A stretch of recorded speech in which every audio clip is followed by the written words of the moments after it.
신약성경 로마서 9장 6절로부터 13절까지 말씀입니다.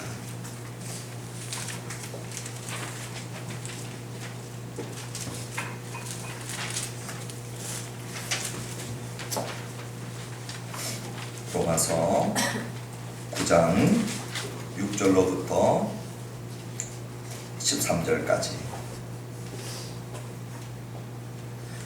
제가 가지고 있는 신약성경 251페이지, 우리 하나님의 말씀을 한 절씩 교독하실 때 제가 먼저 6절의 말씀을 봉독합니다.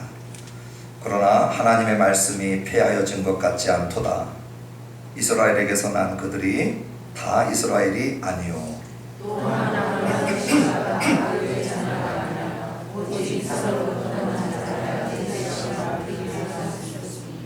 곧 육신의 자녀가 하나님의 자녀가 아니요 오직 약속의 자녀가 씨로 여기심을 받느니라.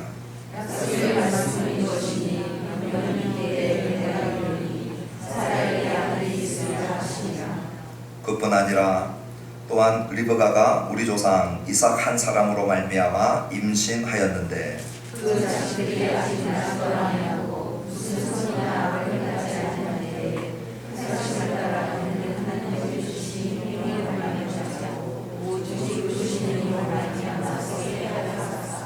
리브가에게 이르시되 큰 자가 어린 자를 섬기리라 하셨나니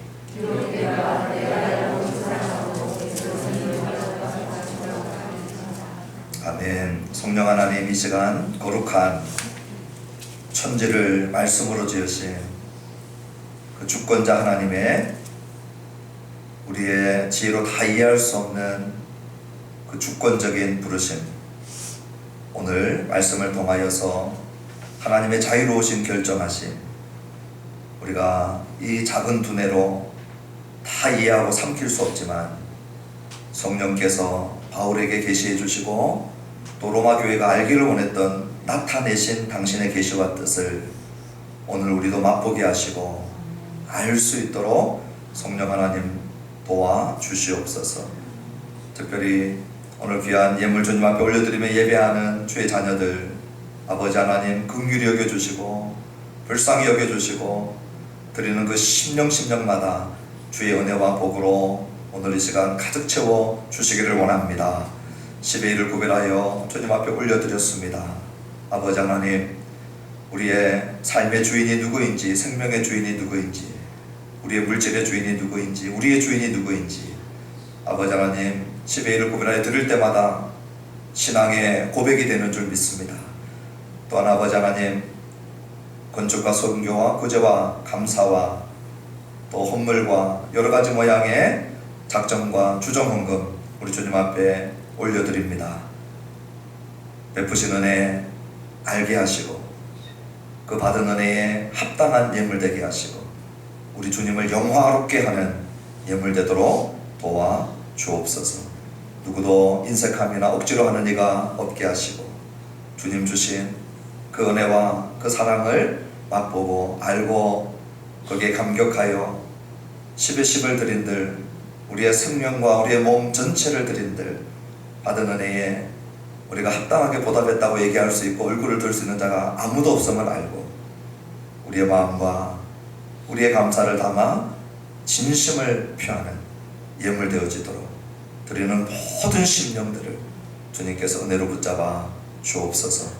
우리 하늘나무교회 오늘 기도한 것처럼 서머나 교회나 빌라델피아 교회처럼 가난하고 궁핍하고 또 하나님 작은 능력을 가졌다 할지라도 우리 하나님 앞에 칭찬 듣는 교회가 있었듯이 오늘 이 시대에 이 지역에 우리를 부르시고 교회로 세우신 주님, 우리의 작은 능력을 가지고 주님 앞에 신실하게 부르심을 순복하여서 칭찬 듣는 교회 되도록 주님께서 이끄시고 축복하여 주옵소서.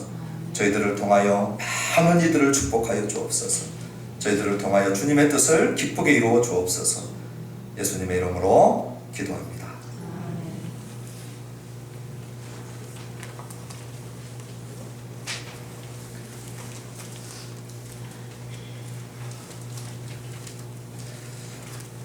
오늘 우리가 읽었던 이 본문의 말씀은 정말로 어려운 부분들입니다.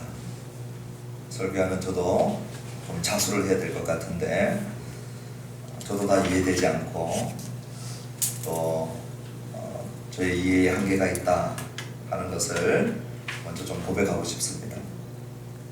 저만 그랬던 것이 아니고 저 이전에 기라성 같은 신학자들도 오늘 이 본문의 어려움들을 하나같이 다 고백을 했습니다.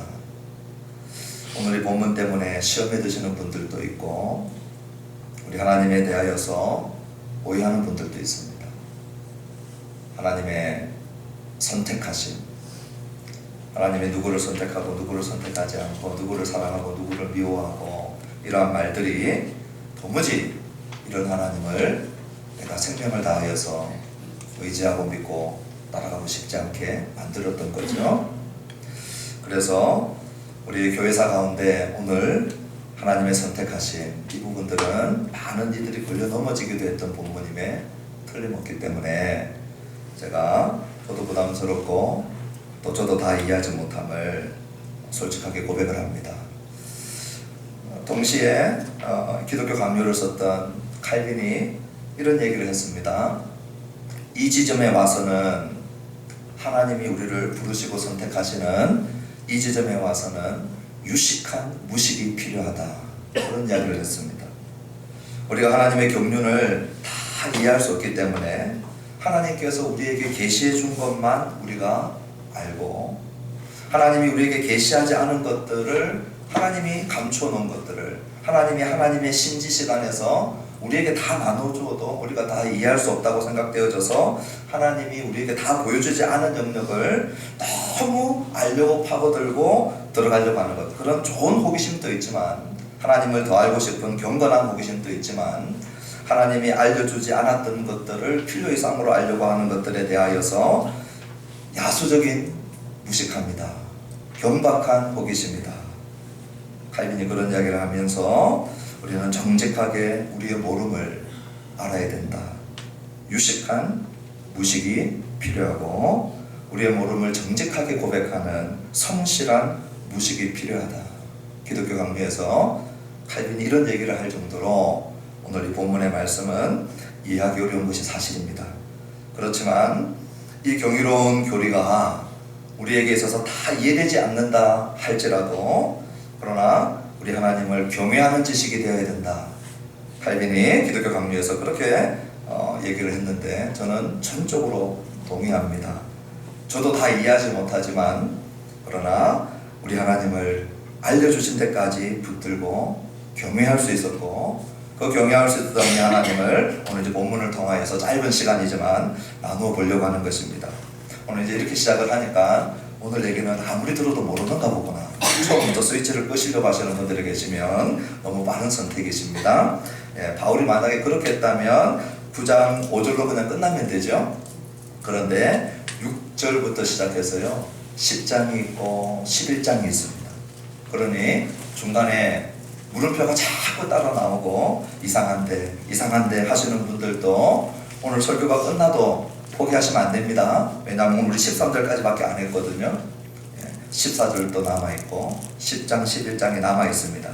그래서 바울이 한계가 많은 우리들을 도와주기 위해서 또 성령님께서 바울을 통하여 로마교회를 도와주시는 그 부분들이 무엇인가 하는 것을 우리가 한번 잘 따라가 보면 성경에 계시하는 데까지 우리도 최선을 다해서 따라가 볼 텐데요. 거기 안에는 뭐가 있냐면 우리 영어 공부할 때 기억나십니까? 단어 배울 때 수고도 외우시죠?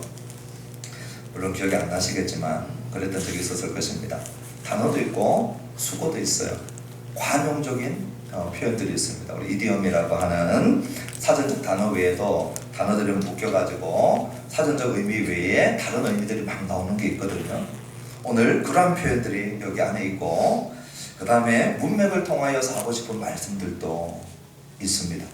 우리가 한 대목만 쏙 뽑아내가지고 읽으면 그 말씀이 문맥하고 상관없이 우리들이 취사 선택할 수 있는데 신약 성경은 철저하게 문맥을 근거로 해서 구약을 뽑아왔었거든요.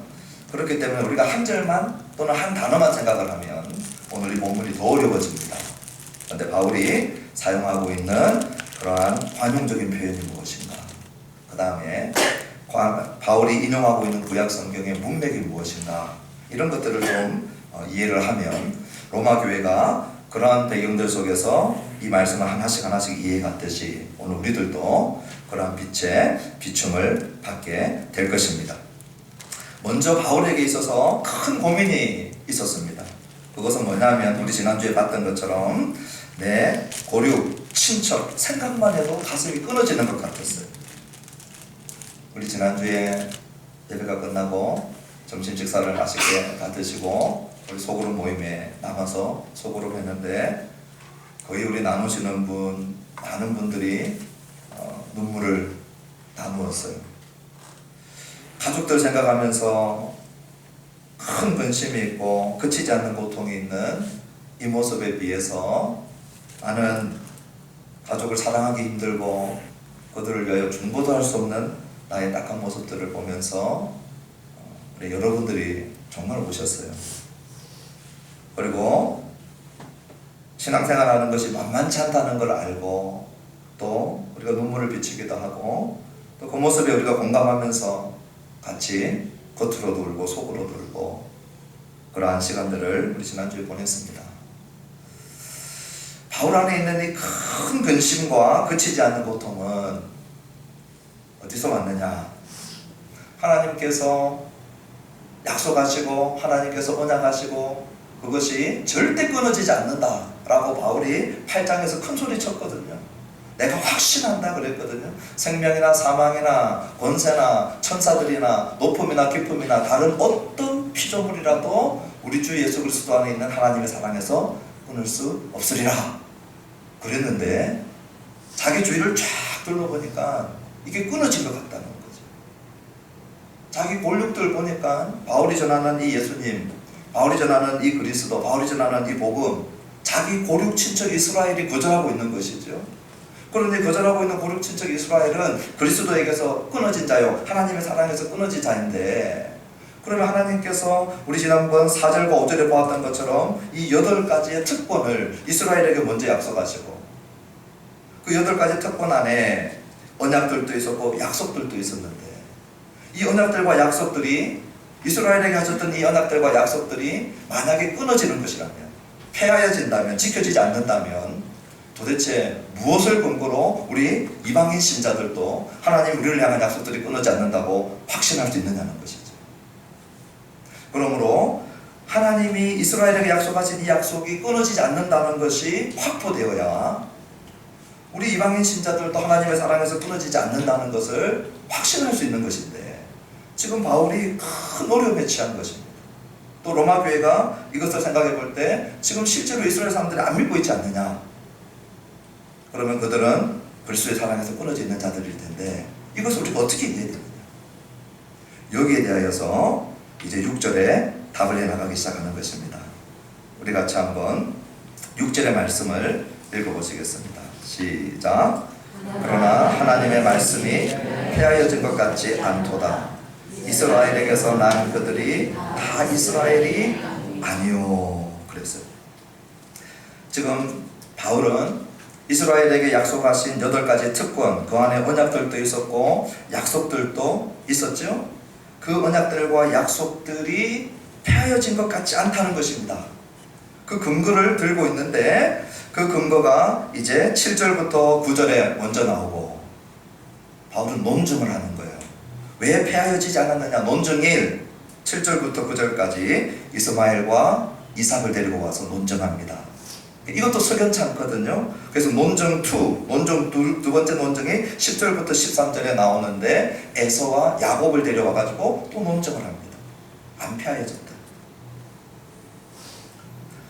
그러면 7절부터 우리가 읽었던 13절은 전부 다 이스라엘 중에서 영적인 이스라엘, 약속의 이스라엘이 되어지는 그들이 누군가를 논증하고 있다면 우리 이방인들에 대하여서는 11장에 가서 로마서 11장으로 잠깐 한번 가보시겠습니다.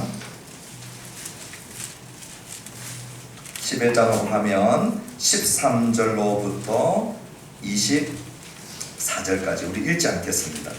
여기에 유명한 감람나무의 접붙임을 받는 돌감람나무 이야기가 나옵니다. 이 전부 다 이방인들이 어떻게 감람나무에 접붙임을 받느냐 그 이야기하는 거예요. 이방인들이 어떻게 참 이스라엘, 영적인 이스라엘, 약속의 이스라엘이 되느냐 하는 이야기를 여기에서 본격적으로 합니다. 거기에 핵심은 뭐냐? 뿌리가 있고 뿌리에서 지탱해서 올라온 가지가 원 감람나무 가지가 끊겨진 거예요. 그 끊겨진 것은 이스라엘이 끊겨져 나간 거거든요. 그 끊겨져 나가진 그 가지에 상관이 없었던 돌 감람나무 가지들이 막 접붙임을 받은 것입니다. 그래서 이제 돌 감람나무의 수가 이방인의 수가 다 차면 어떻게 되느냐? 원 감람나무인 이스라엘이 시기하면서 저 이방인들이 우리의 그리스도로 말미암아 받는 복을 그대로 보고 시기하면서 많은 이스라엘 백성들이 돌아오게 된다는 거예요. 그래서 로마서 11장은 이방인들과 유대인으로 구성되어진 예수 그리스도의 복음을 영접하고 믿는 온전한 이스라엘이 다 같이 구원받는다라고 하는 이야기로 끝이 납니다. 그 부분들에 가서 감람나무 이야기는 그때 11장에 가서 더 자세히 하도록 하고 오늘 큰 그림을 본 겁니다. 자, 혈통적인 이스라엘 가운데 영적인 이스라엘이 어떻게 나오느냐 그것이 오늘 7절부터 13절의 핵심적인 내용이고 이방인에 대한 부분들은 11장에 가서 더 자세하게 이야기를 할 것이다 하는 것입니다. 그러므로 오늘 6절을 이제 말씀을 보시면 이렇게 얘기하는 것이죠. 이스라엘에게서 난 그들이 다 이스라엘이 아니기 때문에 하나님의 말씀이 폐하여진 것 같지 않다는 것입니다. 육신의 이스라엘은 거부했지만 그러나 육신의 이스라엘 가운데 영적인 이스라엘이 있다는 것입니다. 다시 얘기하면 혈통적인 이스라엘이 다 영적인 이스라엘이 아니라는 겁니다. 혈통적인 이스라엘이라고 저절로 구원받는 것이 아니라는 것입니다. 그 안에 영적인 이스라엘이 따로 있다는 거예요. 약속의 후손이 따로 있다는 거예요. 그 약속의 후손 중에는 이스라엘 사람들도 있다는 거예요. 그 첫 번째 증인이 누구냐? 바울입니다. 바울은 이스라엘 사람 중에 이스라엘 사람이었습니다. 그러나 바울은 예수님을 그리스도로 믿는 이스라엘 사람입니다. 그러므로 이스라엘 사람들 중에 자기 골육 친척처럼 안 믿는 사람들도 있지만 이스라엘 사람 중에 자기처럼 믿는 이스라엘 사람들도 약속의 자손도 있더라는 것입니다. 그러므로 약속의 자손 이스라엘을 생각을 해보니까 아하, 하나님이 약속하셨던 언약과 약속들 전부 다 하나도 폐하여진 것이 아니구나. 이제 여기에 대하여서 7절로부터 9절에 먼저 첫 번째 이 6절에 대한 논증을 바울이 시작을 합니다. 자, 우리 7절부터 9절의 말씀을 함께 합독하도록 하십시다. 시작. 또한 아브라함의 씨가 다 그의 자녀가 아니라 오직 이삭으로부터 난 자라야 내 씨라 불리리라 하셨으니 곧 육신의 자녀가 하나님의 자녀가 아니요 오직 약속의 자녀가 씨로 여기심을 받느니라. 이 약속의 말씀은 이것이니 명년 이때에 내가 이르리니 사라에게 아들이 있으리라 하심이니라. 첫 번째는 7절에 누구로부터 시작을 하냐면 아브라함으로부터 시작을 합니다. 이스라엘 이야기는 아브라함을 떠나서 할 수가 없죠. 육적인 이스라엘 이야기를 하든지 영적인 이스라엘 이야기를 하든지 시작은 전부 다 아브라함에서부터 해야 됩니다. 아브라함이 갈대아 우르에 있을 때 그리고 아브라함의 아버지 데라가 열심히 갈대아 우상을 열심히 섬기고 있었거든요. 그때 우리 하나님께서 어떻게 하십니까? 아브라함을 불러내시죠.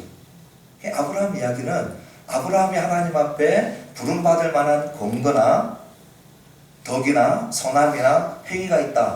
일절 없다는 것을 얘기하는 것입니다. 아주 헌신된 우상숭배 가정이었거든요. 그런 아브라함을 하나님께서 찾아가신 것이죠.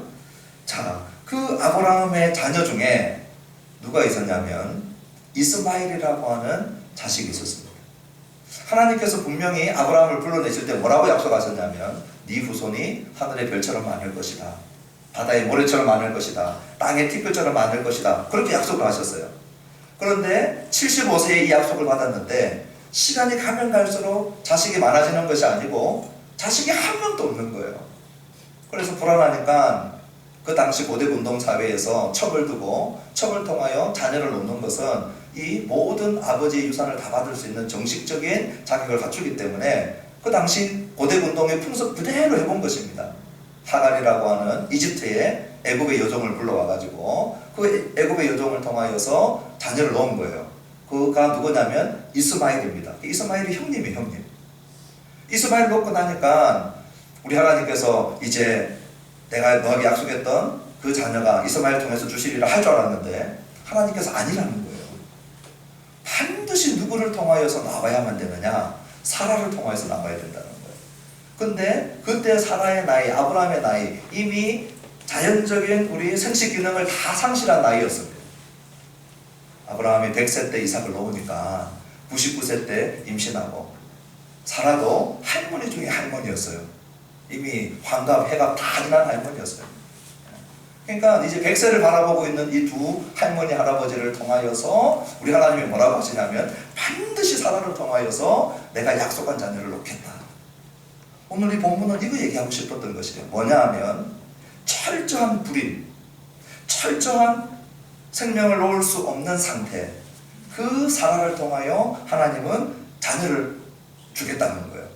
이 얘기는 다르게 얘기하면 무슨 얘기냐면 아브라함이나 사라의 능력으로 하나님께서 혈통을 약속의 자녀를 주는 것이 아니고 하나님께서 주권적인 능력으로 어떻게 보면 말씀으로 천지를 창조하셨던 그 창조적인 능력으로 우리 하나님이 혼자 개입하시고 생명 주시는 일들을 주도하셔서 이 아브라함과 사라를 통하여 이 할머니 할아버지를 통하여서 생명 주시겠다는 거예요. 그 이야기를 오늘 7절에 하고 있는 것이죠. 아브라함의 씨가 다 그의 자녀가 아니라 이스마엘이 있었죠.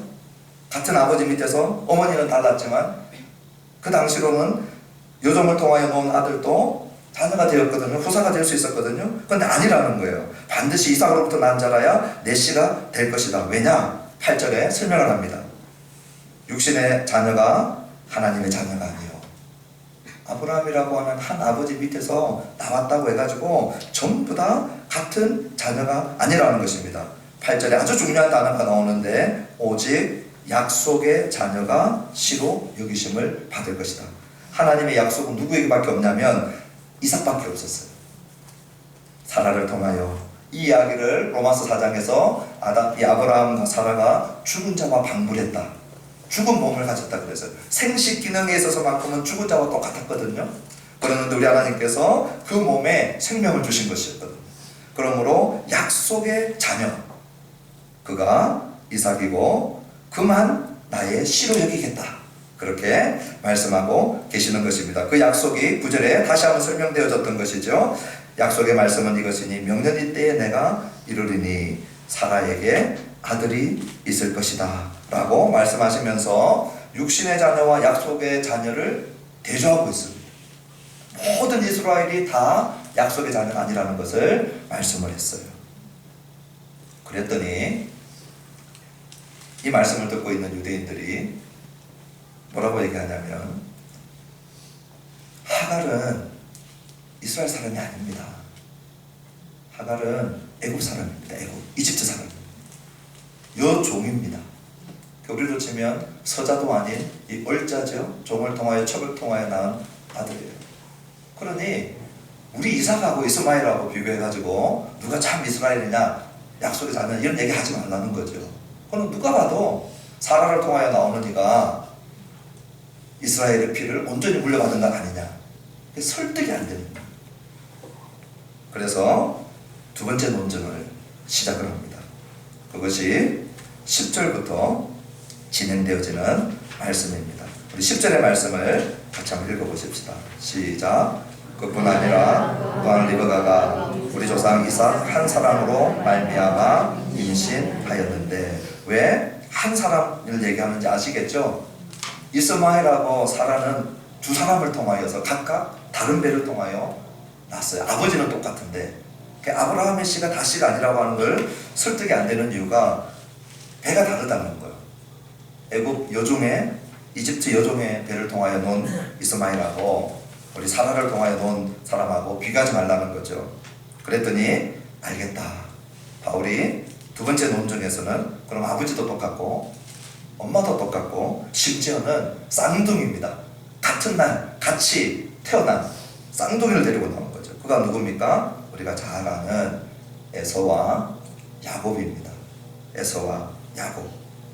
자, 그것이 10절에서 리브가 우리 조상 이삭 한 사람으로 말미암아 임신하였는데 어머니가 한 명이라는 것이죠. 자, 11절의 말씀을 우리 같이 한번 읽어보십시다. 시작.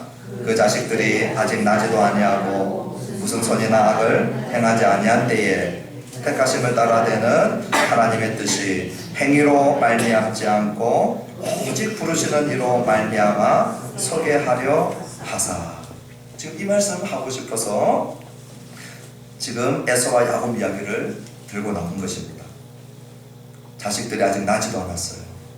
응애 응애 하고 태어나지도 않고 유치원 다닐 때부터 효심이 지극해서 엄마 아빠 속썩인 적도 없고 초등학교 중고등학교 시절 바른 생활 모범 사나이라서 늘 칭찬만 듣고 다니고 대학도 장학금 받고 들어가고 졸업하자마자 기업에 취직하고 첫 월급으로 부모님 드리고 자기 용돈 조금만 쓰고 그냥 부모님 효심이 지극하여서 섬겼기 때문에 우리 하나님께서 누구를 택했다.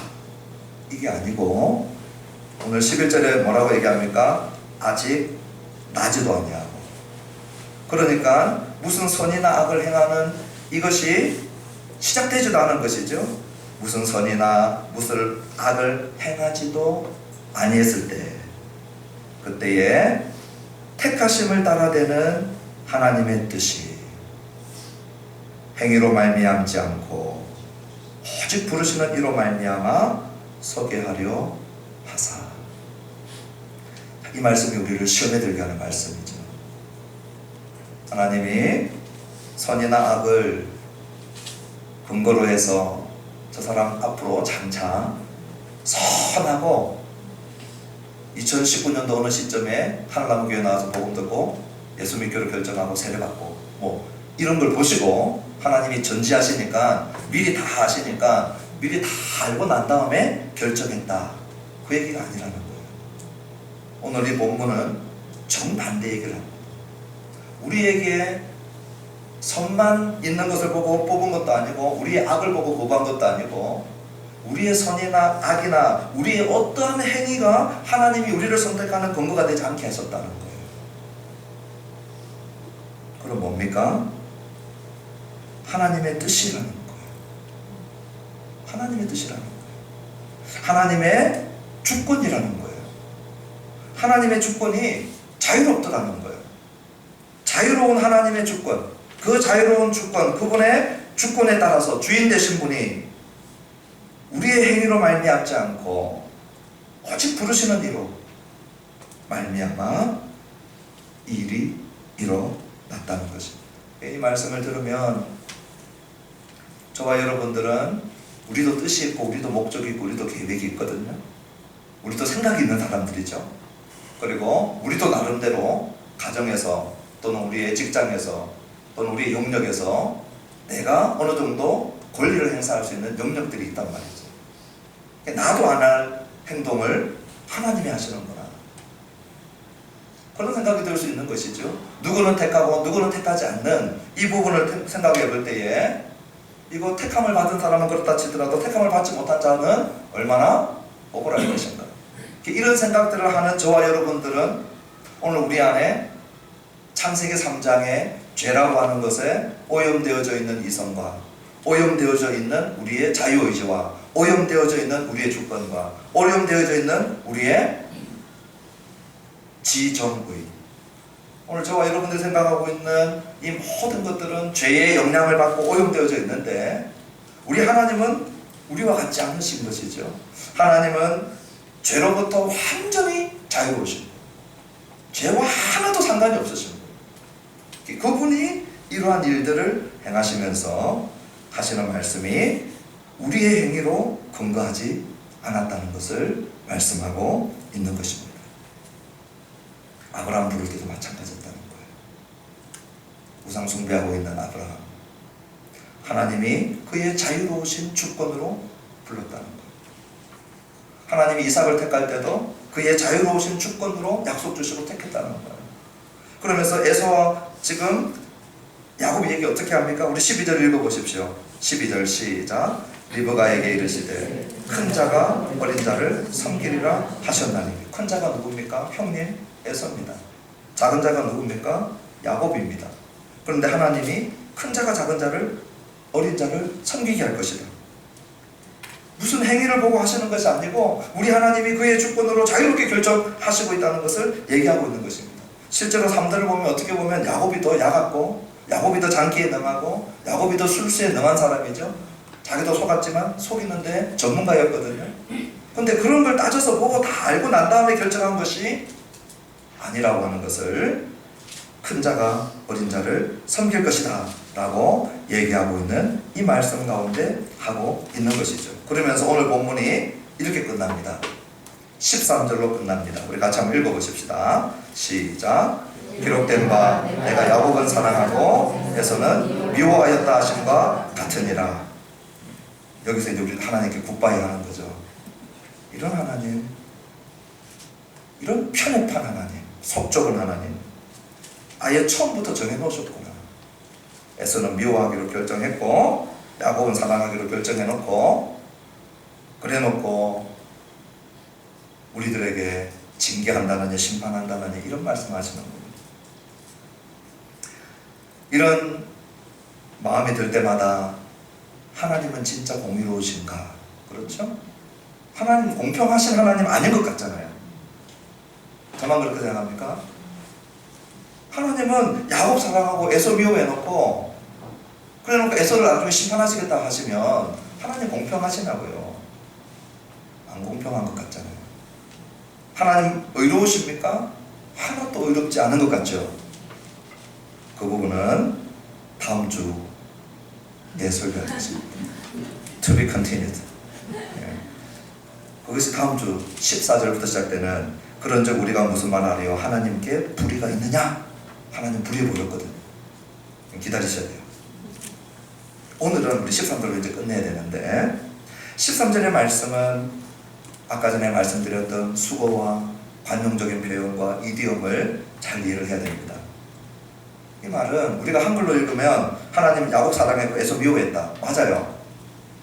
그런데 히브리인들이 이 말을 들을 때는 어떻게 듣느냐?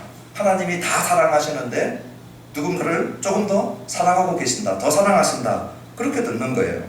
예를 들면 창세기 29장 30절로부터 33절에 보면 이제 야곱이 라헬을 사랑하는데 먼저 언니가 있어서 라헬의 언니가 레아가 있었거든요. 그래서 레아를 먼저 붙여줬어요. 그리고 난 다음에 레아를 통하여서 자녀를 많이 낳습니다. 근데 레아가 뭐라고 하냐면 나는 사랑받지 못했다.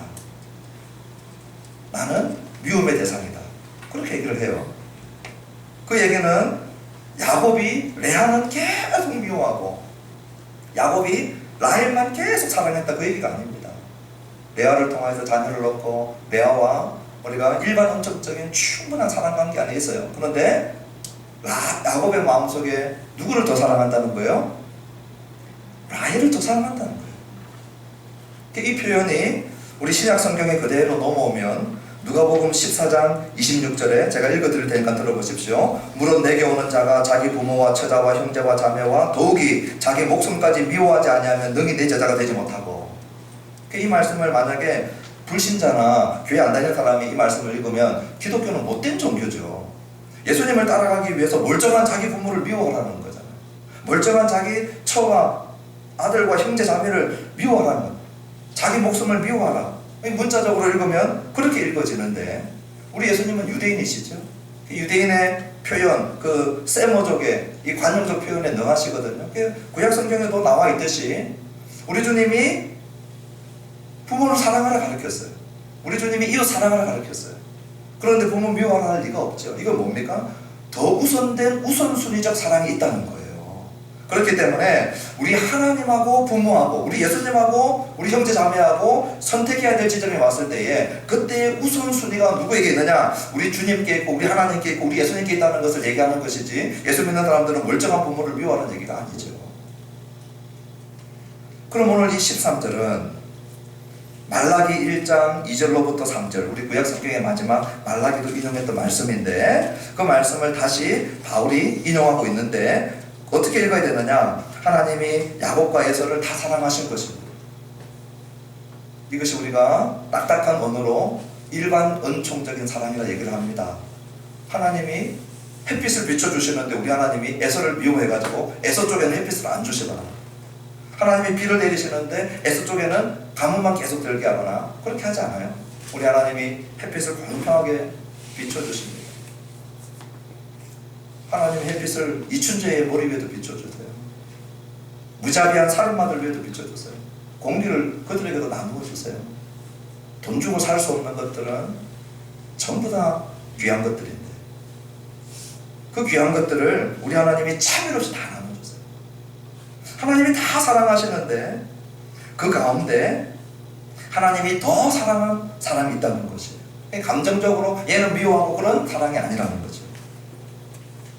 하나님이 야곱을 더 사랑하셨는데 여기 야곱을 더 사랑한다는 것은 뭡니까? 아브라함에게 약속하신 그 언약들과 축복들이 물려질 사람으로서 하나님은 야곱을 더 사랑하셨다는 거예요. 그리고 그 사랑을 하나님이 야곱에게 주는데 조건이 없다는 거예요. 이게 오늘 핵심이었어요. 야곱이 나중에 좀 더 성하고 좀 더 경건하고 좀 더 아버지를 잘 섬길 것을 미리 알고 하나님이 야곱을 더 사랑한 게 아니라는 거예요. 태어나기도 전에, 응애하기도 전에 하나님의 완전한 주권, 하나님의 하나님 되심, 그리고 하나님의 완전한 죄의 오염이 하나도 되지 않은 하나님의 자유하심, 그분의 주권과 그분의 주권 안에서 역사하시는 자유하심으로 우리 하나님께서 야곱에게 이 사랑을 주시기로 작정하셨다는 거예요. 누구의 행위도 아니라는 거예요. 심지어는 우리의 믿음에 건강한 것도 아니라는 거예요. 주님이 우리를 부르시는 것은 우리의 믿음에 건강한 것도 아닙니다. 주님이 우리를 의롭다 하시는 것은 우리의 믿음에 건강하시지만 주님이 우리를 부르실 때는 우리의 믿음에 건강한 것이 아니고 우리 하나님의 전적인 무조건적인 부르심에 건강한 것이에요. 그래서 어거스틴이 무슨 얘기를 했냐면 하나님이 우리를 택한 것은 우리가 믿기 때문이 아니라 우리가 믿을 수 있도록 하기 위해서 택했다. 나의 믿음을 보시고 하나님 나를 택하는 게 아니고 하나님이 우리를 택하셨기 때문에 믿을 수 있도록 하기 위해서 택하셨다. 그만큼 무슨 얘기를 하는 것입니까? 우리 쪽에서 보여주는 어떠한 행위, 심지어는 믿음까지도 하나님이 우리를 부르시는 근거가 되지 못한다는 거예요. 근데 이 사랑은 사실 야곱의 것이 아니었어요. 이 사랑은 사실 아브라함의 것이 아니었어요. 이 사랑은 누구의 것이었냐면 창세전에 성부성자 성령 하나님이 자존하시는 분, 유일하게 자존하시는 존재, 그 성부성자 성령 하나님이 시간과 공간을 만들기 전에 자존하셨고, 그리고 계시록 마지막 장이 닫히면서 이 시간과 공간은 끝날 것인데, 역사가 끝날 것인데, 그 역사 다음에 영원한 세계에서도 우리 주님은 영원히 자존하실 텐데, 그 영원전에 자존하시던 우리 주님이 성부성자 성령으로 공동체로 그 계시면서 아버지가 아들을 사랑하신 사랑이었어요. 아버지가 아들 예수 그리스도를 사랑하신 그 사랑을 누구에게 주느냐? 이 언약 안에 구하는 자들에게, 예수 그리스도 안에 구하는 자들에게 전부 다 확장시켜 주시는 것이죠. 그러므로 오늘 우리는 하나님이 아들을 사랑하시는 그 사랑이 확장되어져 가지고 오늘 우리가 그리스도 안에서 그 사랑의 수혜자가 되는 것이에요. 그 사랑의 수혜자의 조건이 뭐라고요? 아무것도 없었어요. 우리의 어떤 행위도 그 근거가 되지 못한다는 것을 오늘 바울은 얘기하고 있습니다. 제가 알아요. 이렇게 설교해도 아까 얘기했죠? 이제 질문이 막 나오기 시작하죠. 그러면 어쨌든 하나님이 야곱을 더 사랑했네. 그러니까 의롭지 않아요. 불공평해요. 다음 주에 기다리라고 하셨습니다. 다음 주에 할 거예요. 오늘 이제 여기서 끝내야 됩니다.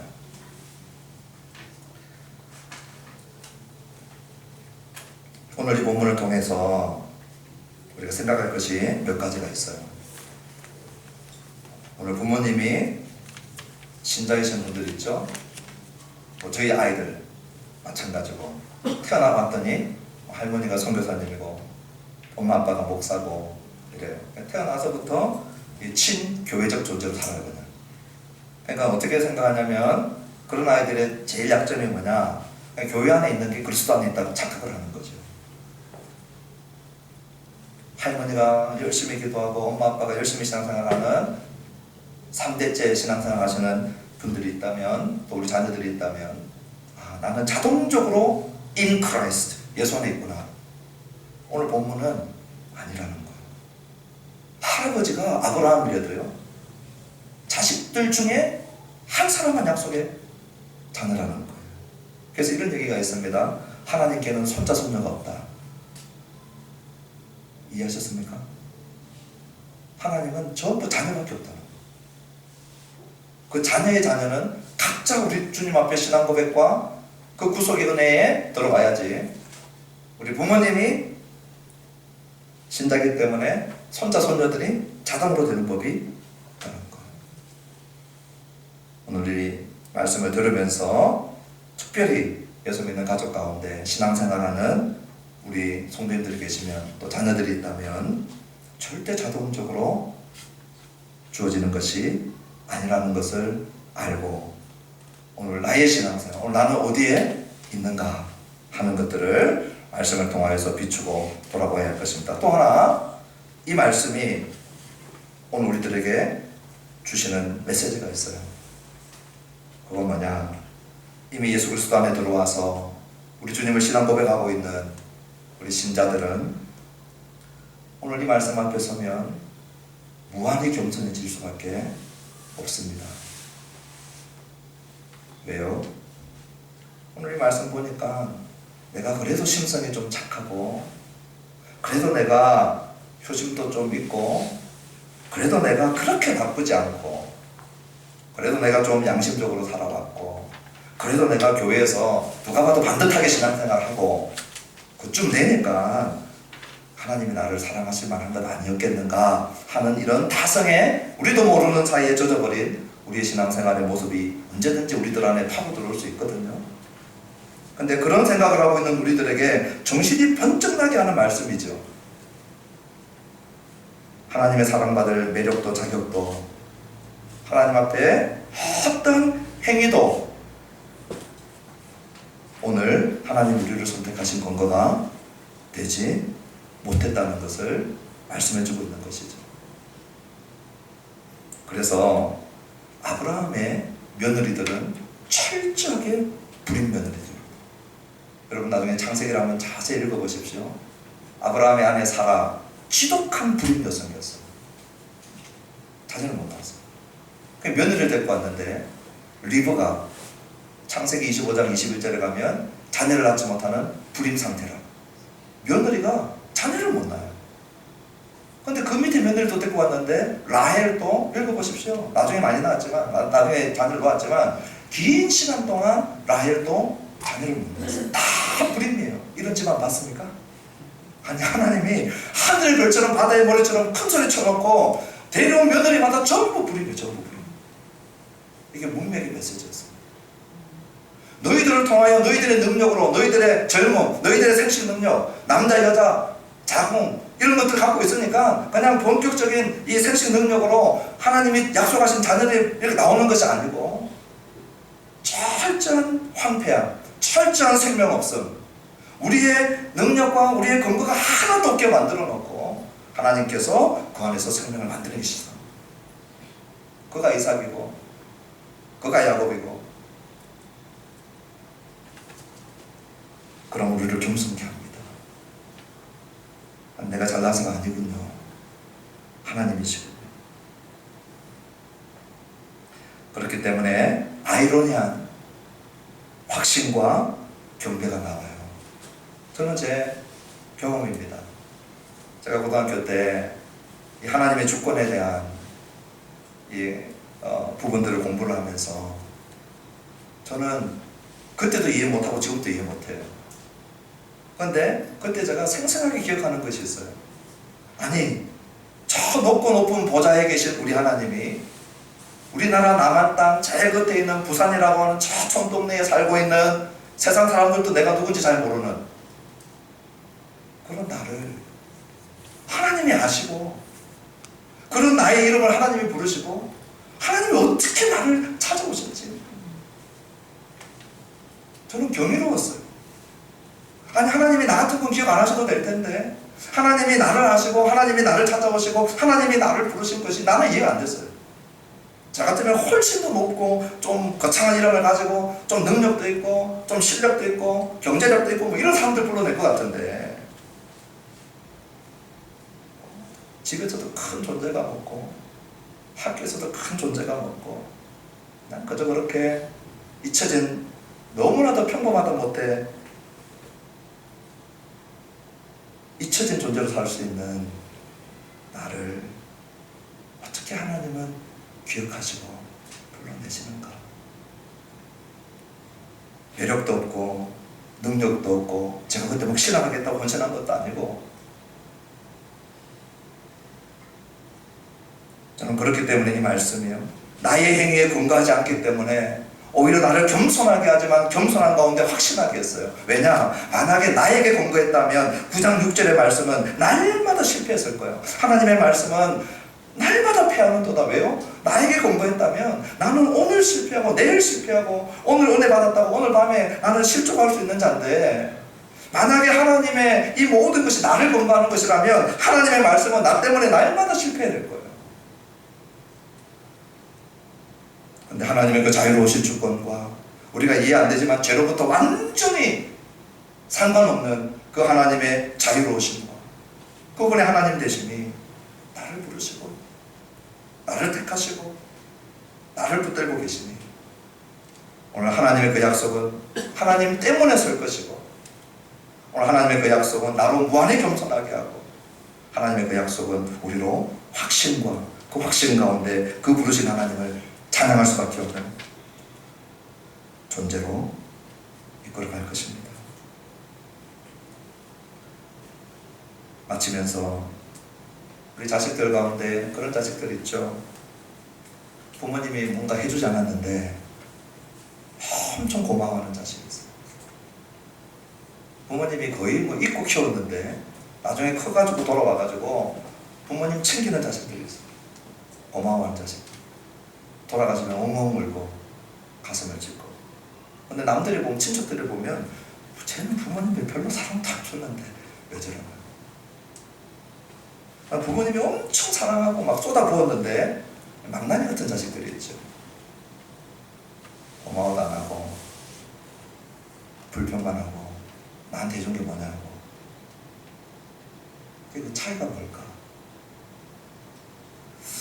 잘 모르겠지만 저도 이제 자녀를 낳아보고 우리 아이들 아기 때 어렸을 때 이렇게 보고 있으면 쟤네들이 뭐 나한테 뭔가를 특별히 근로활동을 열심히 하고 아르바이트를 해서 이 한 살짜리가 또 한 달짜리가 뭔가 나한테 갖다 주는 건 없어요. 그렇죠? 우리를 훨씬 피곤하게 만들죠. 자면서 깨우고 힘들게 하고 뭔가 계속 우리가 채워주고 공급하게 하고, 그러면서 우리 부모도 어린 나를, 핏덩이 같은 나를 이렇게 키웠구나 하면서 이제 철이 조금씩 들어가는 것 같아요. 내가 흡족할 만큼 은혜와 사랑을 자라면서 받지는 못했지만 자식 키우면서 또 나이 들어가면서 어느 한 지점에 부모가 나를 위해서 희생했구나, 부모가 나를 위해서 고생했구나, 부모가 나를 위해서 많이 참으셨구나, 이런 것들을 아는 지점이 있어요.